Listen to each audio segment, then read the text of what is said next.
প্রিয় দর্শক, metro Sen to the পয়েন্টে আপনাদের সকলকে স্বাগত জানাচ্ছি। আমি সামির হোসেন। দর্শক, আপনারা জানেন আজ নির্বাচন কমিশন শপথ নিয়েছে এবং শপথ নিয়ে তারা বলেছে তারা সহি নিয়তে এসেছে, তারা ভালো নির্বাচন উপহার দিতে চান। আমাদের আজকের আলোচনার বিষয় নির্বাচন নিয়ে রাজনীতি। এ বিষয়ে আলোচনা করার জন্য আমাদের স্টুডিওতে দুজন অতিথি রয়েছেন। আমাদের সঙ্গে রয়েছেন এম আবদুল্লাহ, সিনিয়র সাংবাদিক, কলামিস্ট, ব্যবস্থাপনা পরিচালক, বাংলাদেশ সাংবাদিক কল্যাণ ট্রাস্ট, সাবেক সভাপতি, বাংলাদেশ ফেডারেল সাংবাদিক ইউনিয়ন, এবং আমাদের সঙ্গে রয়েছেন কাজী জেসিন, সাংবাদিক ও মিডিয়া কর্মী। আপনাদের দুজনকে আমাদের আজকের আলোচনায় আমি স্বাগত জানাচ্ছি। আমি যেহেতু আমরা বিষয় ঠিক করেছি নির্বাচন নিয়ে রাজনীতি, প্রথমে যেটি বলছিলাম যে নির্বাচন কমিশন শপথ নিয়েছে, তারা এমন একটি পরিস্থিতিতে তারা দায়িত্ব নিয়েছে যেখানে বিগত যে নির্বাচন কমিশনগুলো ছিল তাদের দিকে জনগণের কিংবা সামগ্রিকভাবে একটা অভিযোগের কিন্তু বিশাল জায়গা আছে। সেই জায়গায় সেই চাপমুক্ত হয়ে কাজ করা কিংবা প্রত্যাশা পূরণ করা, সেটি তাদের পক্ষে কতটুকু সম্ভব হবে? আপনি কতটুকু আশাবাদী? ধন্যবাদ। অত্যন্ত গুরুত্বপূর্ণ একটি ইস্যু আজকে অবতারণা করেছেন। আমরা জুলাই আগস্টের যে অভ্যুত্থান, এই অভ্যুত্থানের মূল জায়গাটা কি ছিল? ভোটাধিকার হারিয়ে ফেলেছিল বাংলাদেশের মানুষ। এই ভোটাধিকার পুনঃপ্রতিষ্ঠার জায়গা থেকেই গত 15 বছর নানাভাবে সংগ্রাম হয়েছে। সেই সংগ্রামের একটা চূড়ান্ত পরিণতি আমরা দেখতে পেয়েছি 5ই আগস্ট। সেটা যদিও বৈষম্য বিরোধী আন্দোলনকে কেন্দ্র করে সেটার সূত্রপাত হয়েছে, ছাত্রদের পক্ষ থেকে সেটা সূত্রপাত হয়েছে, কিন্তু শেষ পর্যন্ত বাংলাদেশের মানুষের দীর্ঘ 15 বছরের পুঞ্জীভূত বঞ্চনা, ক্ষোভ, বিশেষ করে ভোটাধিকার বঞ্চনার যে জায়গাটাতে একটি তরুণদের একটি বিরাট প্রজন্ম, তারা ভোট কেন্দ্রেই যেতে পারে নাই, তাদের ভোটাধিকারই প্রয়োগ করতে পারে নাই এই সময়টাতে। সেখান থেকেই কিন্তু এই পুঞ্জীভূত ক্ষোভের একটা বিস্ফোরণ ঘটেছে। আমরা 5ই আগস্টের আগের যে সময়টাতে আমরা বলি, আপনি যে কথাটি বলেছেন, নতুন নির্বাচন কমিশন দায়িত্ব গ্রহণ করেছে। এই নির্বাচন কমিশন একটা বড় একটি চ্যালেঞ্জের জায়গা থেকে তাদের এই দায়িত্ব গ্রহণ, যেই চ্যালেঞ্জ মানুষের প্রত্যাশার মাত্রাটা একদম আকাশচুম্বী। কিন্তু এখন একটা পর্যায়ে মানুষ কিন্তু হতাশ হয়ে গেছিল, আর মনে হয় কোনো দিনই কেন্দ্রে গিয়ে ভোট দিতে হবে না, আমাদের প্রতিনিধিত্বশীল কোনো সরকার কোনো দিনই প্রতিষ্ঠিত হবে না, প্রতিনিধিত্বশীল সংসদ আর পাওয়া যাবে না। বোঝাপড়ার সংসদ, রাতের সংসদ, ভাগবাটোয়ারার সংসদ, বা নানানভাবে এটাকে রাতের সংসদ, রাতের ভোটের সংসদ, এই বিভিন্ন বিষয় ছিল। কিন্তু মানুষ যখন চরমভাবে হতাশাগ্রস্ত, তখনই কিন্তু এই গণ অভ্যুত্থানের মধ্য দিয়ে এই বিজয়টি এসেছে। এই বিজয়টি হচ্ছে গণতন্ত্র এবং ভোটাধিকার প্রতিষ্ঠার একটা বিজয়। সেই প্রেক্ষাপটে মানুষ যখন নির্বাচনের জন্য মুখিয়ে আছে, এই সময়েই কিন্তু এই নির্বাচন কমিশনটি গঠিত হয়েছে। এই নির্বাচন কমিশনের প্রধান যিনি হয়েছেন এম নাসিরউদ্দিন, ব্যক্তিগতভাবে আমি তাকে খুব ভালোভাবে জানি, কারণ আমি এনার্জি বিটে, বিশেষ করে জ্বালানি বিটে আমি কাজ করছিলাম। তখন তিনি জ্বালানি মন্ত্রণালয়ের সচিব ছিলেন, সচিবের দায়িত্ব পালন করছিলেন। তখন মাহমুদুর রহমান ছিলেন জ্বালানি উপদেষ্টা। তো সেখানে তাকে দেখেছি অত্যন্ত সৎ এবং দক্ষ একজন আমলা ছিলেন তিনি। কিন্তু তিনি এই কমিশন গঠন হওয়ার পরে আজকে আমরা দেখছিলাম বিভিন্ন জায়গায় যে সমালোচনা করছে অনেকে যে এই কমিশন কাজী হাবিবুল আউয়াল কমিশনের চাইতেও স্ট্যাটাস অনুযায়ী দুর্বল। এটিকে আপনি কিভাবে দেখেন, যেহেতু আপনি ওনাকে চিনেন ব্যক্তিগতভাবে? স্ট্যাটাস অনুযায়ী কোন দিক থেকে বলছে আমি জানি না। কাজী হাবিবুল আউয়াল কিন্তু তিনি একজন জয়েন্ট সেক্রেটারি ছিলেন, সেখান থেকে বিএনপির সময়ে বঞ্চিত হয়েছেন, তাকে তখন কাজ করতে দেওয়া হয় না। এ কারণে এই ক্রাইটেরিয়ায় কিন্তু তাকে সকল আওয়ামী লীগ ক্ষমতায় আসার পরে তাকে সকল পদোন্নতি একসঙ্গে দিয়ে কিন্তু তাকে সচিব পদমর্যাদায় নিয়ে এসে তাকে পরে নির্বাচন কমিশনে আনা হয়েছে। কিন্তু এম নাসিরউদ্দিন কিন্তু তিনি প্র্যাকটিক্যালি একটি গণতান্ত্রিকভাবে নির্বাচিত একটি সরকারের অধীনে জ্বালানি উপদেষ্টা হিসেবে, জ্বালানি সচিব হিসেবে দায়িত্ব পালন করেছেন। তিনি তথ্য সচিব হিসেবে সফলভাবে দায়িত্ব পালন করেছেন। কোন নির্বাচিত সরকার, আওয়ামী লীগের নাকি? না, সেটা ছিল জোট সরকার। জোট সরকারের যখন আমি বলেছি যে মাহমুদুর রহমান তখন জ্বালানি উপদেষ্টা ছিলেন, 2001 থেকে 6-এর কথা আমি বলছি। তখন তিনি জ্বালানি সচিব হিসেবে দায়িত্ব পালন করেছেন, তথ্য সচিব হিসেবে দায়িত্ব পালন করেন, অন্যান্য জায়গায় অত্যন্ত দক্ষতার সাথে। সচিব হিসেবে আমি অন্তত দেখেছি তার যেই কয়টি মন্ত্রণালয়ে তিনি কাজ করেছেন সেখানে তেমন কোনো তার ব্যর্থতার জায়গা ছিল না। এবং সবচেয়ে বড় কথা হচ্ছে এখানে নির্বাচন কমিশনে যে কাজটি সবচেয়ে বেশি দরকার, যে কোনো নতজানু মানসিকতার কোনো লোককে দিয়ে, মেরুদণ্ডহীন কোনো লোককে দিয়ে নির্বাচন কমিশনের মতো জায়গায়, যেখানে চরম একটি ক্রান্তিকালে অত্যন্ত শক্ত একটি অবস্থানে শীত আপনি দাগ সাংবাদিক সোজা হিসেবে করে মনে দাঁড়াতে করছেন হয়। যে তার মেরুদণ্ড শক্ত হ্যাঁ, আছে। আমি তাই মনে করি। আমি তাই মনে করি। আপনাকে ধন্যবাদ, আপনাকে ধন্যবাদ। আবার আসবো আমরা। অত্যন্ত নীতিবান মানুষ হিসেবে আমি তাকে চিনি। আপনার কাছে আবার আসবো। কাজী জেসিন, বিএনপির পক্ষ থেকে বিএনপির স্থায়ী কমিটির সদস্য যিনি রয়েছেন আমির খসরু মাহমুদ চৌধুরী, তিনি আজ একটা সংবাদ সম্মেলনে বলেছেন যে নতুন সিইসি জনগণের প্রত্যাশা পূরণ করবে। বিএনপির যে অবস্থানটা, একদিকে বিএনপি নির্বাচনের তাগাদে দিচ্ছে, আবার এদিকে বলছে যে আজকে বললো যে প্রত্যাশা পূরণ করবে, তারা আশাবাদীও আবার প্রেশারও দিচ্ছে। এই বিষয়টিকে আপনি কিভাবে দেখতে চান? না, এখন ধন্যবাদ আপনাকে প্রশ্ন করার জন্য। বিএনপিকে আমরা দেখছি যে বিএনপি আসলে নিজেরাও আশা রাখছেন এবং আশা ছড়াতেও চাইছেন। তারা বলছেন যে এই সরকারকে সমর্থন দিচ্ছেন, এই কথা বলেছেন তারা, এবং সরকারের ওভাবে স্ট্রিক্ট সমালোচনা কিন্তু আমি খুব একটা ব্রডলি একদম টপ থেকে আসছে এরকমটা আমি দেখিনি। যদিও নির্বাচনের জন্য একটা চাপের কথা আছে, কিন্তু আপনার পুঙ্খানুপুঙ্খ খুব ছোট দোষ ত্রুটি ধরে সমালোচনা করা সেই জিনিসটা নেই। আমার কাছে মনে হয় সমালোচনা নেই এজন্য যে রাজনীতির জন্যই যে সমালোচনা করতেই হবে সেই জায়গা থেকে তারা বের হয়ে তারা সহযোগিতা করতে চায়, এবং এটা বিএনপির লিডার্সরা কিন্তু নেতারা বলছেন যে আমরা এই সরকারকে সহযোগিতা করতে চাই। এবং এখন নতুন নির্বাচন কমিশন হয়েছে, সেই নির্বাচন কমিশনেরকেও তারা সাধুবাদ জানিয়েছে এবং আশাবাদ রাখছেন যে একটা ভালো নির্বাচন তারা দিতে পারবেন। এটা পজিটিভ জিনিস। কিন্তু মুশকিলটা হচ্ছে কি যে আসলে ব্যাপারটা কিন্তু ওরকম ফাইন লাইনের মধ্যে নেই। কিন্তু আপনি একটা নির্বাচন কমিশন গঠন করার সাথে সাথে সেটাকে প্রত্যাখ্যান করেছে জাতীয় নাগরিক কমিটি। তাই একটি প্রশ্ন কিন্তু সামনে চলে এসেছে। তো এই জায়গা থেকে আমার কাছে মনে হয় যে আমরা যে বিভেদগুলো দেখতে পাচ্ছি সেই বিভেদগুলো যেন না থাকে, সেজন্য সবার একটা সমন্বয় প্রয়োজন। সেই সমন্বয়টা মিসিং। আপনি দেখবেন যে বিভিন্ন ইস্যুতে লাস্ট যখন আপনার উপদেষ্টা নিয়োগ করা হলো তখনও আমরা দেখেছি যে অনেকেই কিন্তু আহত হয়েছে যে এই উপদেষ্টা কেন, উপদেষ্টার পরিসর কলেবর বাড়ানোর কথা বলা হচ্ছে, কিন্তু ঠিক আমাদের কি আর এমন কোনো ব্যক্তি ছিলেন না যারা গণঅভ্যুত্থানের স্পিরিটের সাথে একাত্মতা ঘোষণা করে লড়াইয়ের মাঠে ছিলেন? তাদেরকে কি আমরা এই পরিষদে দেখতে পারতাম না? কেন তারাই?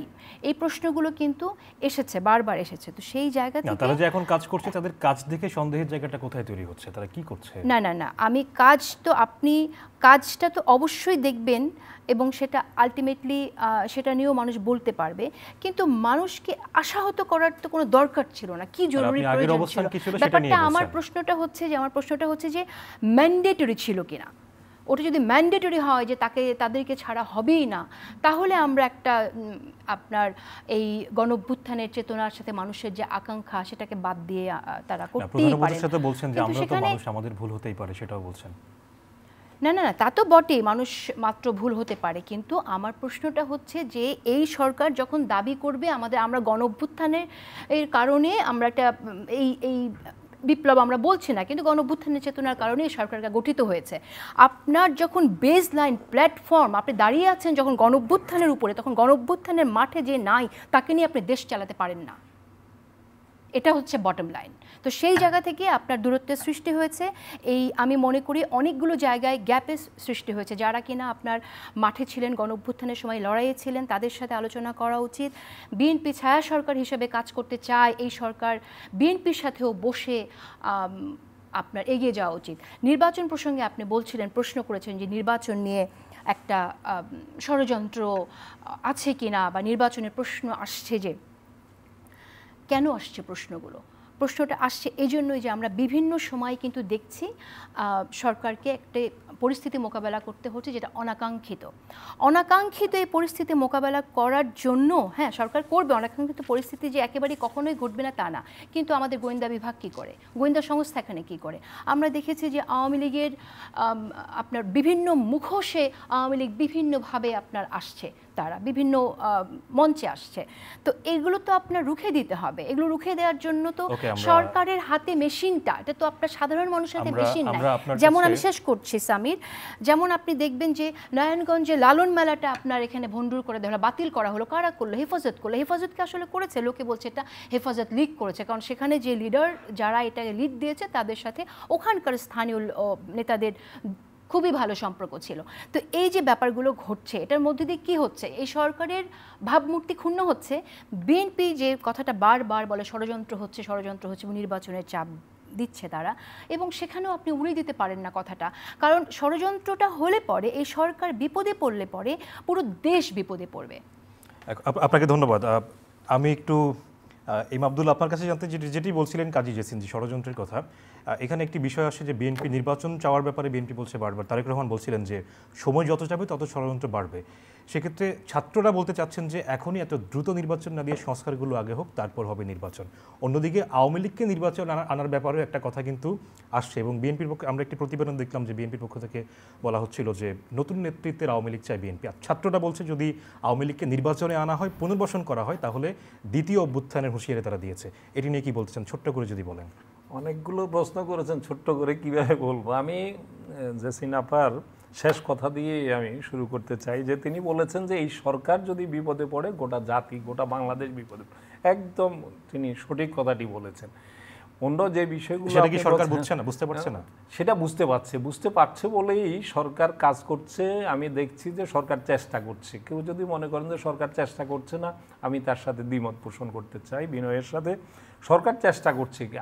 আপনাকে মনে রাখতে হবে একই সরকারে যারা আছেন তাদের কারোই সরকার পরিচালনার মতো পূর্ব অভিজ্ঞতা নাই। তাদের এক একজনকে তারা স্বেচ্ছায় তদবির করে এখানে এসেছেন, বিষয়টা এমনটাও না। দুই একটা ব্যতিক্রম থাকতে পারে, দুই চারজন যে তদবির করে এখানে চেষ্টা করে উপদেষ্টা পরিষদ এসেছে। আমি জানি অধিকাংশের ক্ষেত্রে তাদেরকে বলে কয়ে তাদেরকে এখানে আনা হয়েছে, রাজি করা হয়েছে। আপনি ডক্টর ইউনূসের কথা যদি বলেন, আমরা যে কথাটা বলছি, জেসিন আপা যে কথাটা বলছেন যে আমরা গণ অভ্যুত্থানের সংগ্রামে যারা ছিল তাদেরকে দিয়েই শুধু এটা করার প্রশ্নে বলছেন, এটা আমি মনে করি একমাত্র মাপকাঠি হতে পারে না। যদি সেটাই যদি হয় তাহলে ডক্টর ইউনূস আন্দোলনের সময় কোথায় ছিলেন?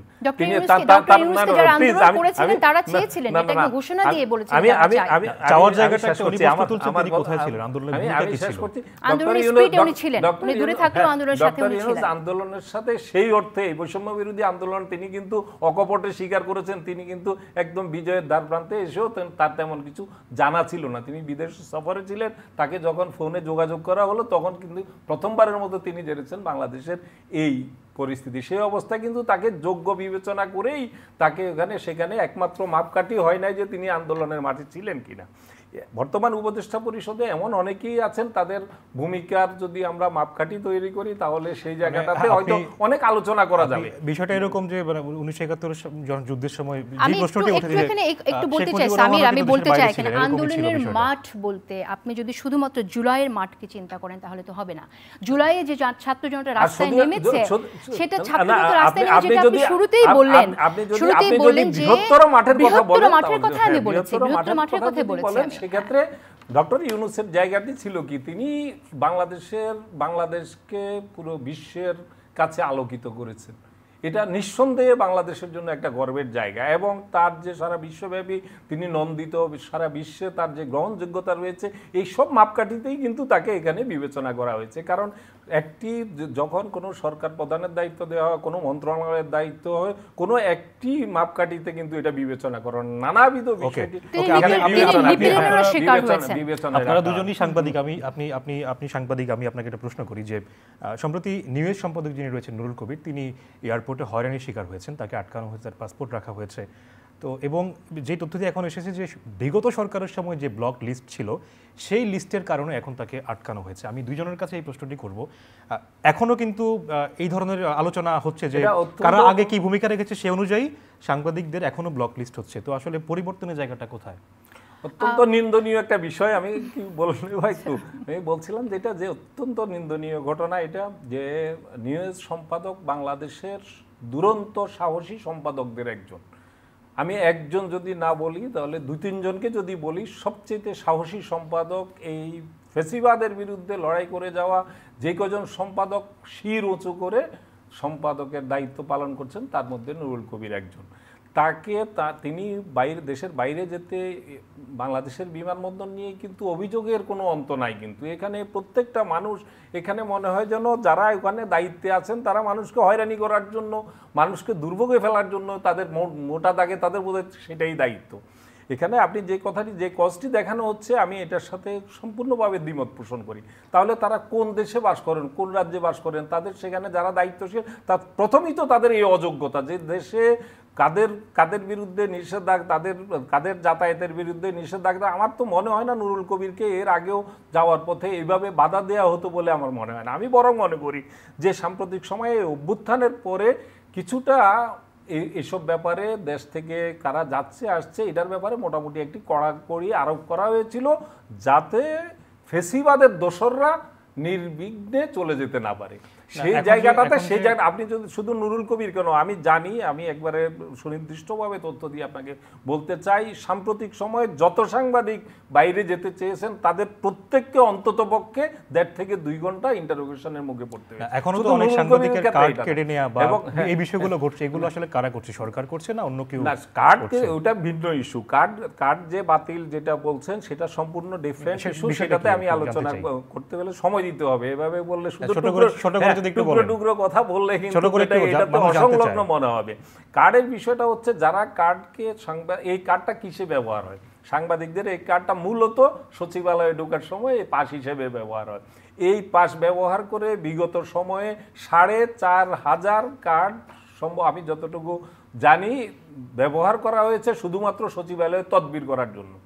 আরেকটি দিক হলো যে ফ্যাসিবাদী সরকারের যারা দোসর হিসেবে ইতিমধ্যে পুরো সাংবাদিকতাকে কলুষিত করেছে তাদের ব্যাপারে পদক্ষেপ নিচ্ছে এই সরকার, কিন্তু ঢালাওভাবে যে কার্ড বাতিল এটা আমি গুরুতর বিরোধী। এটা আমি তাৎক্ষণিকভাবে আমার জায়গা থেকে আমাদের যে ঢালাওভাবে আসলে কারা করছে, যে সমালোচনার জায়গাগুলো রেখে দিচ্ছে, সমালোচনার জায়গাগুলো তৈরি হচ্ছে এই কারণে। আপনি জানেন বাংলাদেশের আমলাতন্ত্র এদেরকে ডেকে আনতে বললে বেঁধে আনে, বাংলাদেশের কালচার হয়ে গেছে এটা। যদি আপনি কারো বিরুদ্ধে একটু পদক্ষেপ নেওয়ার কথা বলেন তখন সেখানে এমন একটা প্রতি উৎসাহে এমন সব কাণ্ড কীর্তন করে বসে সেটা পুরো বিষয়টাই বুমেরাং হয়ে যায়।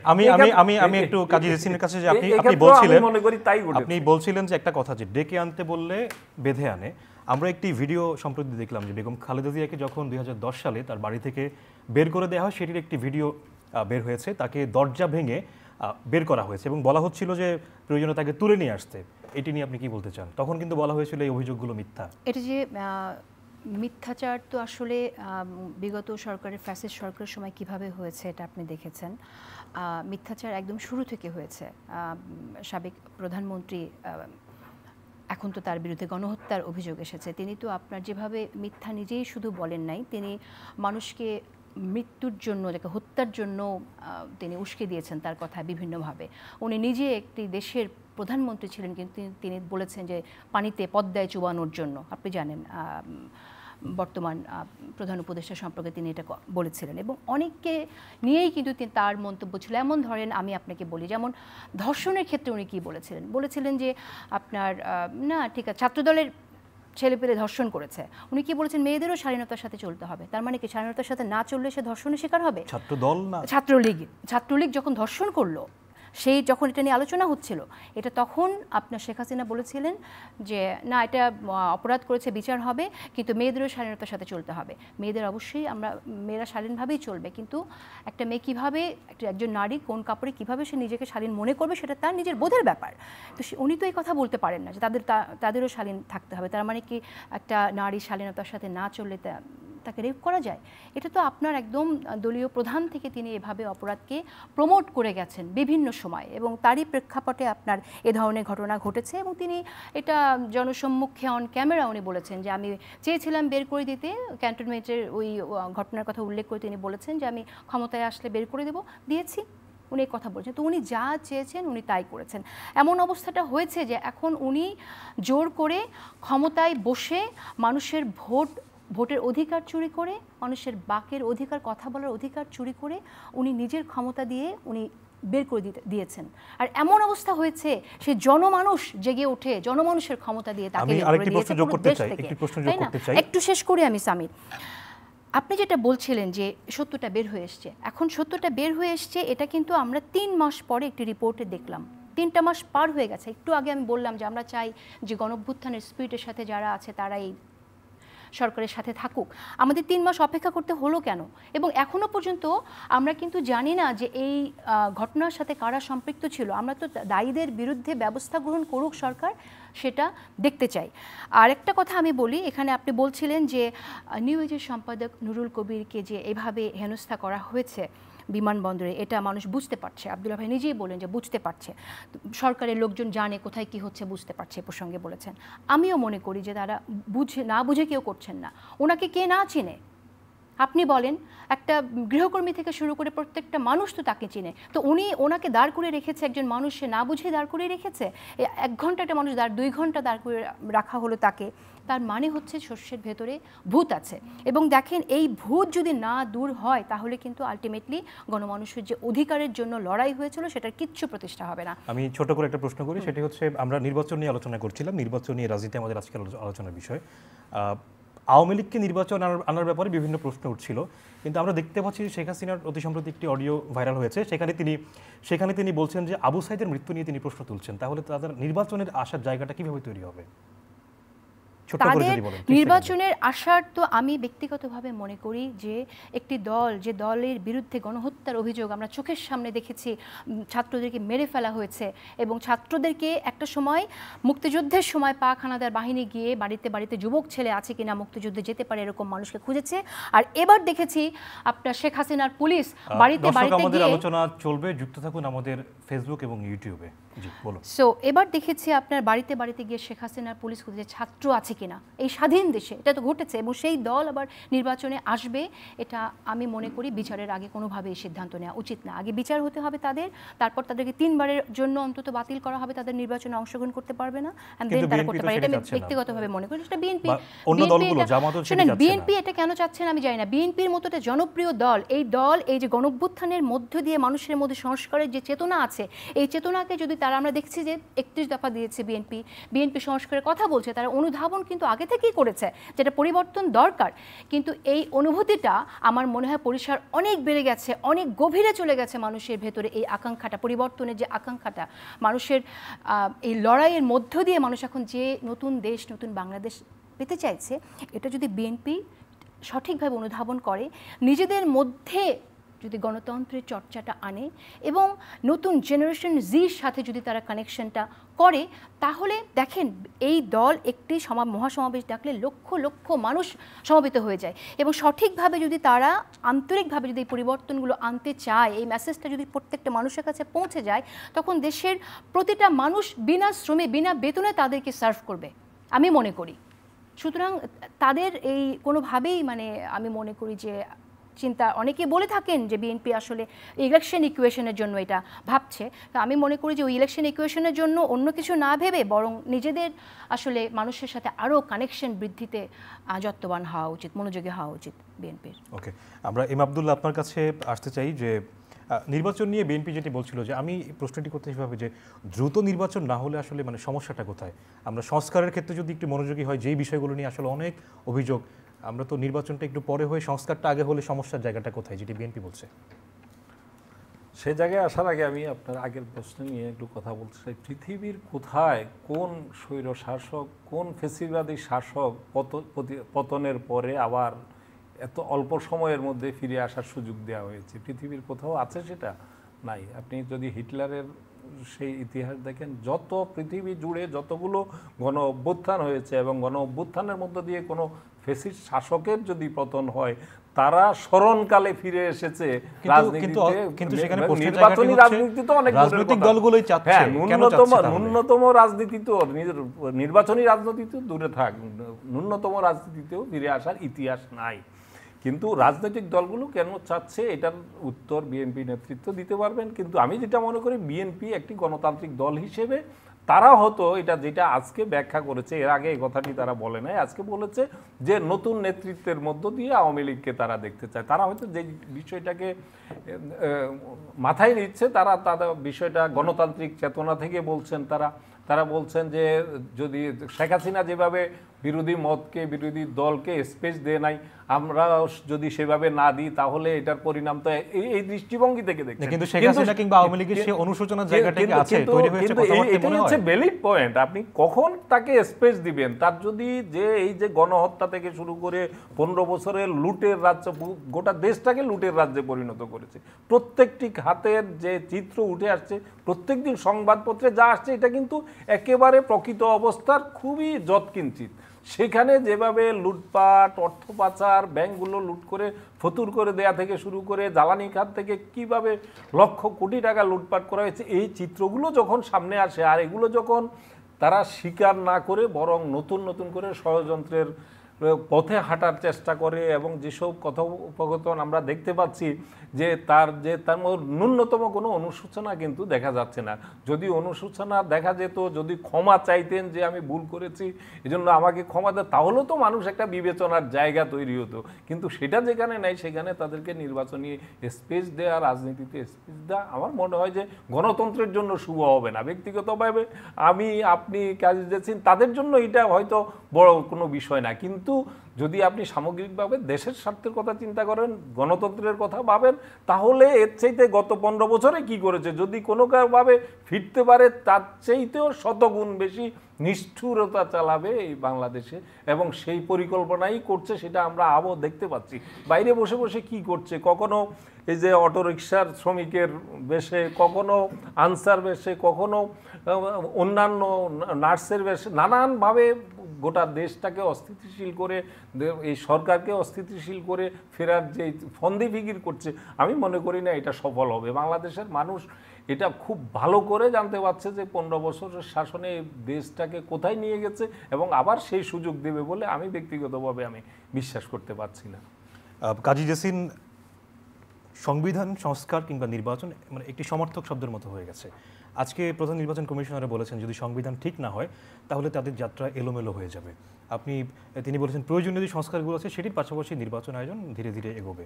আপনি এটাকে কিভাবে দেখেন? একটির উপর একটা ডিপেন্ডেন্ট। উনি তো আসলে বলেছেন আজকে যে সংবিধানের সংস্কার না হলে, কারণ এখানে কিছু প্রশ্ন আছে আনুপাতিকভাবে নির্বাচন হবে কিনা, কিছু প্রশ্ন এখানে যেহেতু এসেছে, সুতরাং উনি চাইবেন যে এই বিষয়গুলোর মীমাংসা হওয়ার পরেই তিনি কাজ শুরু করবেন, নির্বাচনের জন্য উনি ডেট দিতে পারবেন বা উদ্যোগ নিতে পারবেন।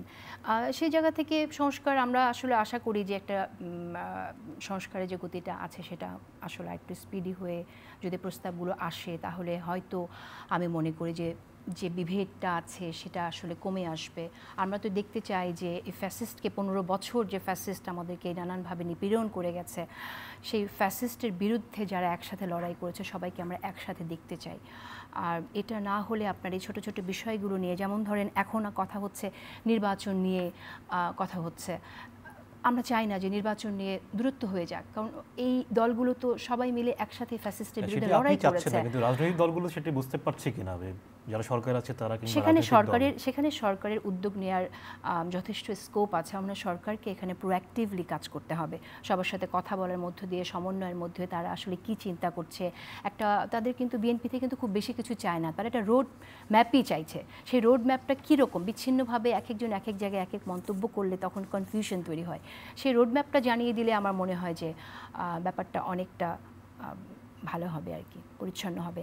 আর আপনি একটা কথা বললেন যে নির্বাচনের সংস্কার, নির্বাচনের জন্য তো আপনার শুধু এই প্রসঙ্গ না যে কোন পদ্ধতিতে হবে, এই পদ্ধতি নিয়েও কিন্তু আনুপাতিক পদ্ধতি নিয়েও কিন্তু একটা বিভেদ সৃষ্টি হবে আমি মনে করি, এবং এটাকে অনেকেই চাইবে না যে এইভাবে আনুপাতিকভাবে যে নির্বাচনের যে পদ্ধতি সেই পদ্ধতিতে বাংলাদেশ যাক, এটা চাইবে না অনেকেই। সেটা ডিফারেন্ট প্রসঙ্গ, এটা নিয়ে আমি কথা আজকে না বলি, বরং যেহেতু আপনার সময় কম, বরং সংস্কার নিয়ে যদি বলি, নির্বাচনের সংস্কার নিয়ে যদি বলি, দেখেন নির্বাচন কমিশনার, প্রধান নির্বাচন কমিশনার কিন্তু বলেছেন উনি যে ভোটার তালিকা থেকে শুরু করে আমাদের একটা জেনারেশন ভোট দিতে পারেননি, তারা ভোটার হতে হবে, সেই বিষয়গুলো তো আছেই।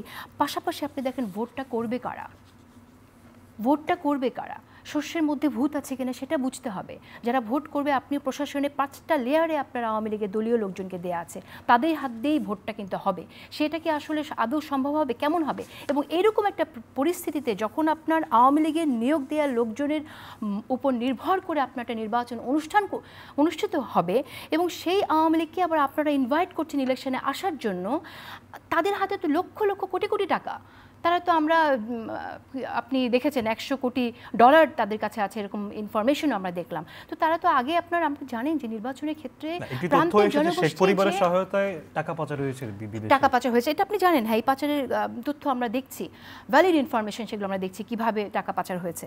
তো প্রতিটি মানুষের কাছে, আওয়ামী লীগের লিডারদের কাছে যে পরিমাণ লুটের টাকা আছে, আপনি যেখানে কিনা এই দেশে এখনো পর্যন্ত মানি এবং মাসেলের মধ্য দিয়ে নির্বাচনের পদ্ধতি চেঞ্জ করতে পারলেন না, সেই জায়গায় যাদের কাছে এরকম মাসেল এবং মানি আছে তাদেরকে আপনি নির্বাচনের মাঠে আনার পরিকল্পনা করেন, এটা আত্মঘাতী আমি মনে করি। এখানে উচিত সবার কথা বলা এবং দলগুলোরও চিন্তা করা উচিত। কিন্তু মানে এখানে কেন বিএনপি কিংবা জামাত অন্য দলগুলো এই আগ্রহের জায়গাটা দেখাচ্ছে কেন যে আমরা কাউকে ফ্যাসিবাদ বলবো না, এই মন্তব্য করবো না, এইভাবে বলবো না, এগুলো কেন বলছে?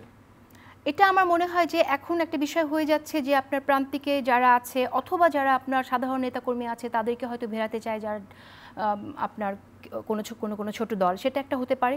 না, বড় দলগুলো বলছে, বিএনপিও বলছে, অনেক মন্তব্য করছে। ওই তো এখানে আমার ফরেন পলিসিও একটা অনেক বড় ব্যাপার। বিএনপি তো আপনার রাষ্ট্র ক্ষমতায় ছিল পরপর 3 বার, এবং তাদের সাথে ফরেন পলিসির ব্যাপারটা তারা ম্যাচ করতে হয়তো চাইবে, এবং আসলে তারা হয়তো চিন্তা করবে যে ঠিক আছে, ওই যেটা বললেন আব্দুল্লাহ ভাই, যে গণতন্ত্রের প্রতি আমরা সবসময় শ্রদ্ধাশীল, সেটা যেন আমরা সবসময় প্রমাণ করতে পারি। কিন্তু আমি বলছি ভয়ের জায়গাটা যেটা, যে এই দিকে গেলে পরে আপনার আলটিমেটলি যারা এই 15 বছরের নিপীড়নের শিকার হয়েছে, এই নিপীড়নের শিকার হয়ে যারা কিনা সমর্থন জুগিয়েছে তারা আহত হবে, সেই আহতদের ভোটটা তারা হারাতে পারে। সেটা ওকে, আপনাকে ধন্যবাদ।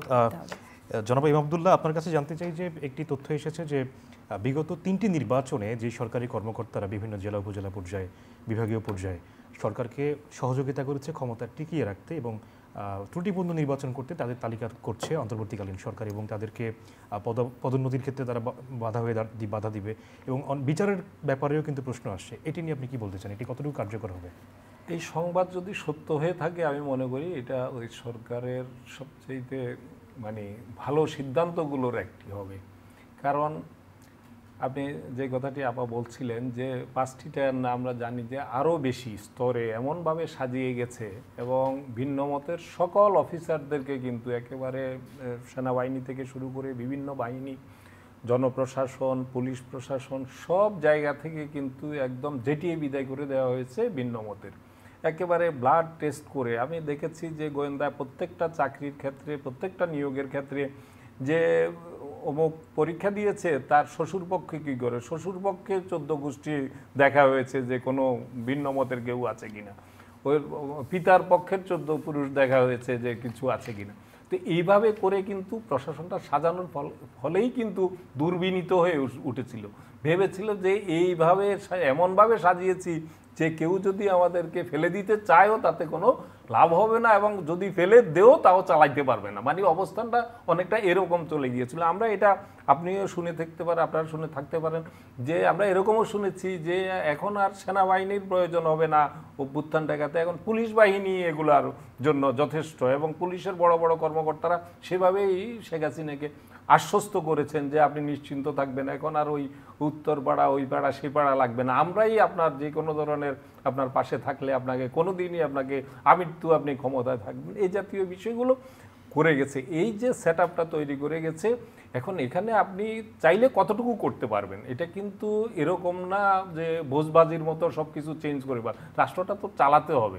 এই চালাতে গিয়ে আপনি ইতিমধ্যে দেখেছেন নানান ধরনের সমস্যা তৈরি হচ্ছে।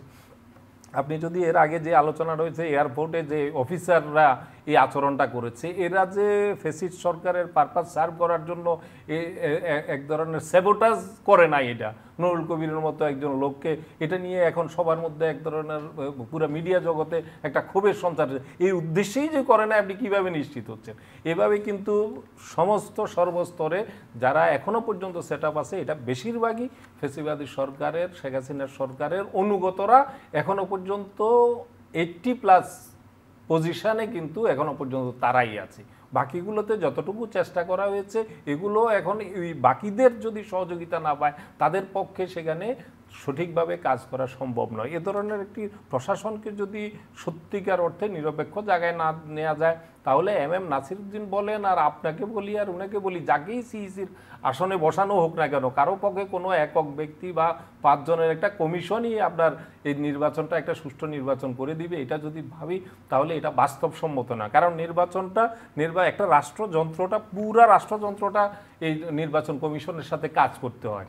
এখানে যদি তারা অসহযোগিতা করে, তাহলে আপনার পক্ষে একটি সুষ্ঠু নির্বাচন, যতই আপনি আন্তরিকতা হন না কেন, মেরুদণ্ড যতই শক্ত হোক না কেন, এটা সম্ভব না।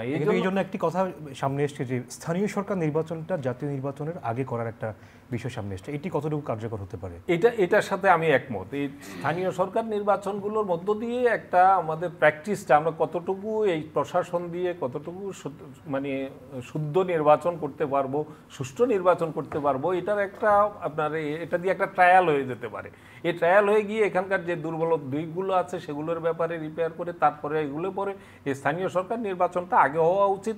আবার একই সঙ্গে এই অজুহাতে যাতে একেবারে জাতীয় নির্বাচনটা দীর্ঘমেয়াদে চলে না যায় সেই বিষয়টাও খেয়াল রাখতে হবে। বিএনপির পক্ষ থেকে যে কনসার্নটা, তারা মনে করে যে যদি এই সংস্কারের নামে এটা যদি 4 বছর, যেমন একটি আলোচনা চলে এসছে হঠাৎ করে 4 বছরের কথা, যদিও এটার ভিত্তিটা খুবই দুর্বল, এভাবে কথাটা আসে নাই, সেটাকে বিকৃত আকারে উপস্থাপন করা হয়েছে। মনে করা হচ্ছে যে যদি এটা হয় তাহলে পরে নানান ধরনের যে ষড়যন্ত্র সেটা ডালপালা মেলবে, এবং এটার অনেকখানি কিন্তু এই সংখ্যাটা অনেকখানি ভিত্তি আছে। আমার ব্যক্তিগত মত হচ্ছে যে সংস্কারও প্রয়োজন, একই সঙ্গে নির্বাচন যাতে অতিরিক্ত বিলম্বিত না হয়। কারণ নির্বাচিত সরকারের বিকল্প কিন্তু নির্বাচিত সরকার।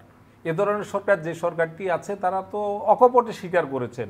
সেদিন সংবাদ মাধ্যমের যারা গুরুত্বপূর্ণ ব্যক্তি আছেন, মালিক আছেন, তাদের সাথে তথ্য উপদেষ্টা নাহিদ ইসলাম বসুছিলেন, সেখানে তিনি এই বিষয়গুলো আলোচনা করেছেন যে আপনাদের সবার সহযোগিতা লাগবে আমাদের পক্ষে, কারণ আমরা কোনো পলিটিক্যাল পার্টি আমাদের নাই, আমাদের সেভাবে গ্রাসরুট লেভেল পর্যন্ত আমাদের সেভাবে কিন্তু আমাদের নেটওয়ার্ক নাই।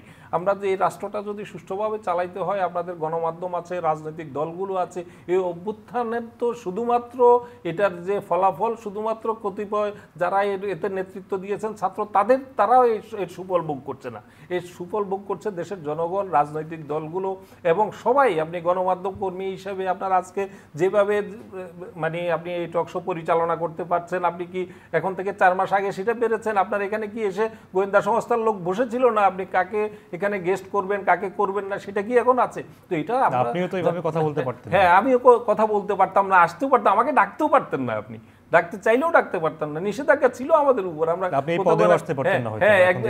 একবার আমরা গেলে তারপরেই নিষেধাজ্ঞা দেওয়া হতো। টকশোর মাঝখানে পর্যন্ত ফোন করে বলা হয়েছে যে এই লোককে কেন এনেছেন, আমার বিষয়েই বলা হয়েছিল কে কেন ডেকেছেন, এবং সেটা ভবিষ্যতে যাতে আর না দেখি আপনার স্ক্রিনে, এরকম টকশোর বিরতির মধ্যেও ফোন করা হয়েছে বিশেষ জায়গা থেকে। তো এই জাতীয় ঘটনাগুলো ঘটেছে, এখন কি সেটা ঘটছে? তো আমরা যারা এটার সুফলভোগী, আপনারা আমরা যারা যেখানে সুফলভোগী, তাদের কি কোনো দায়িত্ব নাই? আমরা এই রাষ্ট্রটা সুন্দরভাবে চলুক, এই সরকার সুন্দরভাবে রাষ্ট্রটা চালাক, এই ব্যাপারে সহযোগিতা করা। আমরা শুধু কি অভিযোগ করব, তাদের বিরুদ্ধে আঙুল তুলবো তারা ব্যর্থ ব্যর্থ ব্যর্থ, তারা খারাপ করছে, তারা কি কোনো ভালো করছে না? আমাদেরকে কিছু এই সময়টাতে আমরা কি কিছু সুফল ভোগ করছি না? এই বিষয়গুলো বিবেচনায় নিয়ে আসলে সকলে মিলে অভ্যুত্থানের যে জায়গাটা, আমাদের যে চাওয়া, মানুষের জনগণের যে আকাঙ্ক্ষা, এই আকাঙ্ক্ষাটা বাস্তবায়নের জন্য আমাদের সবাইকে সমান্তরালভাবে এগিয়ে না আসলে এটা কোনো এক পক্ষের, কোনো নির্বাচন কমিশন, এই অন্তর্বর্তী সরকার বা বিএনপি বা জামাত, এই কোনো এক পক্ষের দিকে কিন্তু ঠেলে দেয়া এটা ঠিক হবে না। রাজনৈতিক দলগুলোর ক্ষেত্রে আপনি যে কথাটি বলছেন, এই দুটি রাজনৈতিক দল প্রধানত আমরা আগামী নির্বাচনকে সামনে রেখে কি দেখছি, এখানে ক্ষমতা প্রত্যাশী সবচেয়ে ক্ষমতার দ্বার প্রান্তে রয়েছে বলে মনে করা হয় জাতীয়তাবাদী দল বিএনপি। এই দলটি নিঃসন্দেহে বাংলাদেশের সবচেয়ে জনপ্রিয় দল, কিন্তু এই দলটির ব্যাপারে আতঙ্কগ্রস্ত ছিল বিগত যারা ফ্যাসিবাদী সরকার, যে কারণে তারা যতবার বাংলাদেশের ইতিহাসে যতবার সুষ্ঠু নির্বাচন হয়েছে ততবার আওয়ামী লীগ ফেল করেছে, এবং যতবার সুষ্ঠু নির্বাচনে বিএনপি অংশগ্রহণ করেছে সুষ্ঠু নির্বাচন হইলেই বিএনপি ক্ষমতায় গিয়েছে। এটা হলো বাংলাদেশের ইতিহাস, এটা কোনো ফ্যাক্ট স্পিকার বলছে সেটা। কিন্তু এই জন্যই তাদের নির্বাচনী ভোটাধিকার হরণের পায়তারাটা সেই জায়গা থেকে, ষড়যন্ত্রটা সেই জায়গা থেকে, যে ভোট দিতে দিলেই আওয়ামী লীগ নাই, এটাই তো হয়েছে। আপনি প্রত্যেকবার দেখেন যে কটি বাংলাদেশের ইতিহাসে সুষ্ঠু নির্বাচন হয়েছে আওয়ামী লীগকে পরাজিত হতে হয়েছে। এই জন্য ভোটাধিকার কেড়ে নিয়েছে প্রথমে সংবাদ মাধ্যম। এই ভোটাধিকার কেড়ে নেওয়ার বিরুদ্ধে সংবাদ মাধ্যম রুখে দাঁড়াবে, কথা বলবে, এই জন্য সংবাদ মাধ্যমের স্বাধীনতা কেড়ে নিয়েছে। এটা পৃথিবী জুড়ে যত স্বৈরাচার আছে, যত ফেসিবাদ আছে, তাদের কৌশলটা এটাই হয়। বিচার বিভাগকে তাদেরকে করায়ত্ত করতে হবে, সংবাদ মাধ্যমকে সে দলিত মথিত করে তাদের মধ্যে একটা ভীতির রাজত্ব রাজ কায়েম করতে হবে এবং ভোটাধিকার হরণ করতে হবে, জনগণকে কথা বলতে দেওয়া যাবে না। এটা না হলে ক্ষমতা পাকাভুক্ত করা যাবে না। সেটাই হয়েছে গত 15 বছর, আমরা তাই দেখেছি। আমরা তো সেই জায়গা থেকে বের হওয়ার জন্যই আজকের যে এই যে রক্ত 2000 ছাত্র জনতা জীবন দিয়েছে, তাদের রক্তের বিনিময়ে আজকে আমরা এখানে বসে কথা বলতে পারছি। তা না হলে আমি এখান থেকে যদি সেই প্রেক্ষাপট না হতো, আগের প্রেক্ষাপটে যদি কথা বলতাম, আমি এখান থেকে বাসা পর্যন্ত যেতে পারবো এমন কোনো গ্যারান্টি ছিল না। এরকম ঘটনা ঘটেছে আপনার আশেপাশেই। একটি টেলিভিশনে কথা বলেছি আমি, এ নাবিস্কো মোড় যাওয়ার পরে আমাকে প্রডিউসার ফোন করেছেন, আপনি সাবধানে যান, খুব রিয়েকশন হয়েছে। কিন্তু তখন আমাকে রুট পরিবর্তন করে অনেকভাবে গিয়ে আমার বাসায় ফিরতে হয়েছে। তো এই জাতীয় অভিজ্ঞতাগুলো তো এর মনে আতঙ্কের মধ্যে দিনগুলো তো আমরা কাটিয়েছি। এখন যে মুক্ত বাতাসে শ্বাস নিতে পারছি, কথা বলতে পারছি, এই প্রাপ্তিটা কি আমরা অস্বীকার করব? দ্রব্যমূল্য নিয়ে আমরা যথেচ্ছভাবে আমরা সমালোচনা করছি। দ্রব্যমূল্য কি এই পর্যায়ে কি একদিনে এসছে? গত 3 মাসে চলে এসছে। আপনি 300 টাকা করে পেঁয়াজ এর আগে খাওয়ার নাই, সেই পেঁয়াজের জন্য পেঁয়াজ না খেলে কি হবে সেরকম কথা আমরা কি শুনতে হয় নাই? আমাদের এইগুলো কি আমরা এত তাড়াতাড়ি ভুলে যাব? আমরা এত বিস্তৃতিপরায়ণ হলে তো তাহলে আমাদেরকে নতুন করে ভাবতে হবে এই জাতিকে কারা চালাইতে পারবে। কিন্তু আমার মনে হয় এই জাতিকে শাসন করার সক্ষমতা রাখে না। এই বিষয়গুলো সামগ্রিক বিষয়ে কিন্তু সব কিছু মিলিয়েই আমাদেরকে চিন্তা করতে হবে। এখন থেকে 4 মাস আগে কি অবস্থা ছিল। আমি একটা কথা বলতে চাই, যারা সবচেয়ে আক্ষেপ করছেন, এখন খারাপ আছেন, তাদেরকে সান্ত্বনার জন্য এই কথাটি বলতে চাই। আজকের দিন পর্যন্ত আওয়ামী লীগ যদি ক্ষমতায় থাকতো, তাদের সিদ্ধান্ত নেওয়া ছিল যে বাসাবাড়ির গ্যাসের দাম এখন যে 1080 টাকা আছে, এইটা 1550 টাকা হবে। এটা সিদ্ধান্ত নেওয়া ছিল। শুধু এই সংকটটা পার হইলেই এটা বাস্তবায়ন হতো। বিদ্যুতের দাম এর মধ্যে আরও 2 থেকে 3 বার বাড়তো, কারণ আইনটা সংশোধন করে বিদ্যুতের দাম বৃদ্ধির যখন তখন বৃদ্ধির এই সিদ্ধান্তটা সরকার নিয়ে রেখেছিল, তাদের ক্ষমতা তাদের কাছে নিয়ে রেখেছিল। এনার্জি রেগুলেটরি কমিশন থেকে এই ক্ষমতাটা তারা নিয়ে রেখেছিল।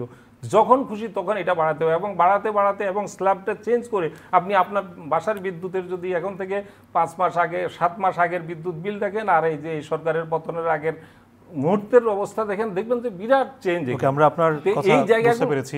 হ্যাঁ, এই জায়গাগুলো কি এটাও তো একটা প্রাপ্তি যে এই সরকার এখন আর গ্যাসের দাম বৃদ্ধি করার কথা ভাবছে না। এই সরকার এখন আর বিদ্যুতের দাম নতুন করে বৃদ্ধির এগুলো কি আমাদের জন্য একটা বাজারের অবস্থাটা খুবই খারাপ, এটা আমি নিজেও ফিল করি। এটার জন্য একটু সময় লাগবে, কারণ গোটা ব্যবস্থা, বিশ্ব ব্যবস্থা, ডলারের দাম সবকিছু মিলিয়েই এই পরিস্থিতিটা তৈরি হয়েছে। এদিকে নজর দিতে হবে। আপনাকে ধন্যবাদ। কাজী হোসেন, আপনাকে দিয়ে শেষ করব। আপনি যেমনটি বলছিলেন যে উনি টকশো করে যাওয়ার পর কল দেওয়া হয়েছে, তিনি রুট পরিবর্তন করে নিরাপদে সরে গেছেন, বা ফোন দিয়ে একে আনা যাবেন ওকে আনা যাবেন। আপনাকেও তো দেশ ছাড়তে হয়েছিল, আপনি জনপ্রিয় উপস্থাপিকা ছিলেন, আপনি শো করতে পারেননি। সেই অভিজ্ঞতাটা ছোট্ট করে যদি বলেন। নিপীড়নের শিকার হয়েছেন। নিপীড়ন তো ভয়ানক ছিল। মানে আমার বাসায় অস্ত্র আছে, তারা জানে, এরকম বলা হতো আমাকে, এবং ইনফরমেশনগুলো বারবার দেওয়া হয়েছে। বাসায় আপনার একবার বলা হলো যে আমার বাসায় ড্রাগস আছে, যে কোনো দিন দেখা হবে। আমি রাতের পর রাত কিন্তু ঘুমাতাম না, যে এভাবে বলছে হয়তো আসবে। তো ঘুমের মধ্যে আমাকে দরজা ভেঙে না বের করে আমি ড্রয়িং রুমে বসে থাকতাম, যে আই উইল ফেস। ডিজিএফআই থেকে আমার সাথে কথাও বলেছে, কয়েকবার কথা বলেছে আমার সাথে, এবং তাদের দাবি ছিল একটা, সেটা হচ্ছে সরকারের পক্ষে কথা বললে আমার অনুষ্ঠান চলবে, তা না হলে চলবে না, সরকারের পক্ষে কথা বলতে হবে।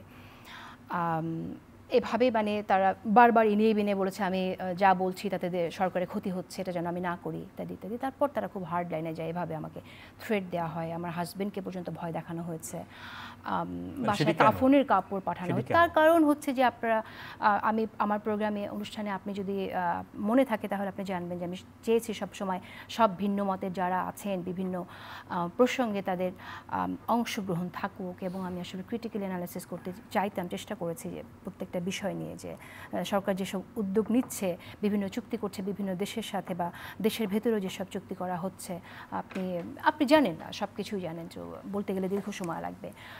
এগুলো আসলে কতটুকু দেশের জন্য ভালো নাকি এটা আমাদের পরিপন্থী, আমাদের সুবিধার পরিপন্থী, সে বিষয়গুলো জানতে চেয়েছিলাম। খুব সিম্পল যদি আপনি জানতে চান এটা। তো আসলে একটা পর্যায়ে তো এমন অবস্থা হলো যে আব্দুল্লাহ ভাই তো অনুষ্ঠান করে উনি বাসায় গেছেন, আমিও এরকম কিন্তু অনেক দিন ভয়ে ভয়ে গেছি। হ্যাঁ, আমার কাছেও ফোন আসতো, তুমি সাবধান থাকো। বিভিন্ন জায়গা থেকে, আমাদের তো শুভাকাঙ্ক্ষীও কিছু ছিলেন, বিভিন্ন জায়গা থেকে ফোন করে বলা হতো যে তুমি কিন্তু খুবই সাবধান থাকো, যে কোনো কিছু যে কোনো সময় হতে পারে। এবং আমি জানি যে এরকম আমাকে থ্রেট দিচ্ছে এবং ওদের কী আসলে মানে প্ল্যান আছে আমি তো জানি না, এরকম একটা শঙ্কার সময় যাচ্ছে। নিরাপদ সড়ক আন্দোলনের সময় আমি যেহেতু কথা বলেছি এবং তারা আমাকে ভেবেছে আমার সাথে কনস্পিরেসি আছে কারো, যারা এই আন্দোলন করছে, আমাকে একটা জায়গা থেকে ফোন করে বলা হলো তুমি বাসায় থাকবা না আজকে, তুমি বের হয়ে যাও। হ্যাঁ, তো এটা আমি কেন, আপনি আমাকে কেন, তুমি বের হয়ে যাও, তুমি বের হয়ে যাও, তুমি থাকবা না। এবং ঠিকই কিন্তু আমাকে খোঁজা হয়েছিল। তো এইরকম সময় তো আমরা পার করেছি। আমাদের অপরাধ কী ছিল? অপরাধ ছিল হচ্ছে যে আমরা সত্যের পক্ষে থাকতে চেয়েছি এবং এজন্য কিন্তু আমরা একটা সময় অসুস্থ হয়ে গেছি। আমি জানি না আব্দুল্লাহ ভাই আসলে কীভাবে সহ্য করেছেন দীর্ঘদিন। আমি কিন্তু খুবই অসুস্থ হয়ে গিয়েছিলাম একটা পর্যায়ে, এই দীর্ঘদিন এই নিপীড়নের ভয়ের মধ্যে দিয়ে যেতে যেতে। আমি তো আজকে আপনাকে দেখে অবাক হয়েছি, আপনি আলহামদুলিল্লাহ বেঁচে আছি, বেঁচে আছি আলহামদুলিল্লাহ। আমি খুবই খুশি যে আপনাকে এত ভালোভাবে দেখতে পাচ্ছি। আমি কিন্তু আপনার সেই সবচেয়ে খারাপ সময়টা তো আপনার সাথে আমার কথা হয়েছিল, এরকম দিনের পর দিন যখন থ্রেটের মধ্যে দিয়ে গেছি তখন কিন্তু আমার একটা সময় ব্রেনে অ্যাটাক করে একটা, এবং সেটা ডক্টর ডায়াগনোসিস করে যেটা ওভার স্ট্রেসের কারণে ব্রেন একটা ডিজিজ হয়ে যায়। মানুষের যেমন ডায়াবেটিস হলে কখনোই ভালো হয় না, আমার ব্রেন ডিজিজটাও কিন্তু এরকম। তো যাই হোক, এটা বলতে গেলে হয়তো ইমোশনাল হয়ে যেতে পারি। তো যে কথাটা বলতে চাইছিলাম যে আমাদের তো শুধু এরকম না যে থ্রেট দেওয়া হয়েছে, বিভিন্ন জায়গায়, কাজের জায়গায় যেখানে যেতাম তাদেরকেও থ্রেট দেওয়া হয়েছে যে আপনি যদি ওনার সাথে কথা বলেন তাহলে কিন্তু আপনার প্রবলেম হবে। হ্যাঁ, তো একটা মানুষ, সাংবাদিক, সে একটা মানে চাকরি করতে যাবে, সে তাকে তো থ্রেট দেওয়া হয়েছে, সে এখানে তাকে যেন না করতে যায়, না লিখে, না কথা বলে, এবং যে অফার করছে তাকেও ফোন করে থ্রেট দেওয়া হয়েছে। তো এরকম সময়ের মধ্যে দিয়ে আমরা গেছি। আপনি জানবেন বিভিন্ন জায়গায় যারা প্রোগ্রাম করেছে, একটু সত্যের পক্ষে যারা ছিল, তাদের প্রোগ্রামে বা পত্রিকায় স্পন্সর পর্যন্ত দেওয়া হতো না। ফোন করে করে নিষেধ করা হয়েছে সেসব পত্রিকা আপনি স্পন্সর দেবেন না। তো এই এরকম একটা বাস্তবতার মধ্যে দিয়ে আমরা গেছি। সো এখন আজকে আমরা কথা বলতে পারছি, সরকারকে সময় দেওয়া হবে কিনা এটা নিয়ে কথা হচ্ছিল। আব্দুল্লাহ ভাই বলছিলেন যে সরকারকে সময় দেওয়া উচিত। অবশ্যই সরকারকে সময় দেওয়া হবে কিনা, সরকারকে সময় দেওয়া উচিত। পাশাপাশি না, দেখেন এখন তো সরকার এখনই নির্বাচনটা কিভাবে দেবে, নির্বাচনে তো পরিবেশই সৃষ্টি হয়নি, তাই না? এই পরিবেশটা সৃষ্টি করার জন্য সরকার কিভাবে করবে, আমি যেটা বলছিলাম সেটা হচ্ছে রোড ম্যাপ একটা জানালে তাহলে হবে কি বিএনপির সাথে দূরত্বটা কমে যাবে। এটা রোড ম্যাপ জানা যাচ্ছে না দেখি তো আসলে প্রশ্নটা আছে, সেটা হয়তো জানিয়ে দেবে, সেটা তো সরকার জানিয়ে দেবে। আমার মনে হয় এটা নিয়ে খুব বেশি কনফিউশন থাকবে না বেশি দিন। কিন্তু ভয়ের বিষয় যেটা, সেটা হচ্ছে বিভিন্ন জায়গায় যে আপনার ফ্যাসিস্টের এমপ্লয়েড লোকরা এখনও আছে, সেইটা আসলে কিভাবে সরকার মোকাবেলা করবে। এখানে আমি মনে করি বৈপ্লবিক উদ্যোগ নেওয়া উচিত এই সরকারের। সেটা কিভাবে, নিয়মের যে নিয়ম আমাদের জীবনকে নাজেহাল করে দিয়েছে, সেই নিয়মের মধ্যে থেকে তো লাভ নেই। নিয়ম থেকে বের হয়ে এসে মানুষজনকে এখানে যুক্ত করা যায় না। তাকে কি আপনার বিসিএস এ পাশ করেই শুধুমাত্র আপনার সচিব হইতে হবে বা সরকারি প্রশাসনে থাকতে হবে, এমন তো নাও হতে পারে। আপনার এই নিয়মগুলো নিয়ে যারা আন্দোলন করেছে ওদের পক্ষ থেকে ওদেরকে বিভিন্ন জায়গায় আমি মনে করি যে হ্যাঁ, দেশপ্রেমিক মানুষদেরকে এখানে সুযোগ দেওয়া উচিত। সেটার জন্য একটা বৈপ্লবিক উদ্যোগ এই সরকার যদি নেয়, সেটা আমি সাধুবাদ জানাবো। আরেকটা কথা আমি বলি যে সরকার কেমন পারফর্ম করছে এটা নিয়ে কথা হচ্ছিল, তো সবচেয়ে যেটা বড় কথা আমি বলি, দেখেন মুক্তিযুদ্ধের পরে কি হয়েছিল, আমরা কি দেখেছি। কাদের সিদ্দিকী আজকে বেঁচে আছেন, তিনি তো জনসম্মুখে মিডিয়ার সামনে উনি 4 জন মানুষকে বেয়োনেট দিয়ে খুঁচিয়ে হত্যা করেছিলেন।